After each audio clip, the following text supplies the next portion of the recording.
Казакстан менен Кытай товар жүгүртүү көлөмүн көбөйтүүдө. Үстүбүздөгү жылдын 9 айында эки өлкө ортосундагы экспорт менен импорт көлөмү 21%га өстү. Харгос көзөмөлдөө өткөрүү бекети аркылуу жалпы суммасы 14 миллиард долларлык жүк өткөрүлгөн. Чек ара кызматынын өкүлдөрү бажыдагы жумуштун жанданышын жол жоболоштуруу убакытынын кыскаруусу менен байланыштырып жатышат.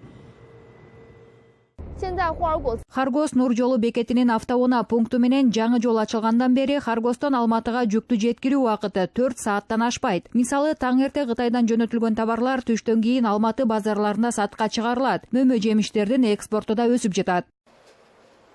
Бүгүнкү күндө ата мекендик товардын 25тен ашуун түрү Кытай рыногуна чыгарылат. Алардын катарында тондурулган эт, кондитердик өндүрүштөр, өсүмдүк чарбачылыгы жана кайра иштетүү өнөр жайынын өндүрүштөрү бар. Кытайда айрыкча экологиялык таза балга суроо талап жогору. Кытай делегациясы биздин балдын даамын, сапатын жана баалуулуктарын баалашат. Азыр мунайдын баррели 70-80 доллардын чамасында. Ал эми балдын баррели 700 доллардан 1500 долларга чейин турат. Ушуга кошо бул жаңыртылган өндүрүш. Мед, тем более, это возобновляемый продукт.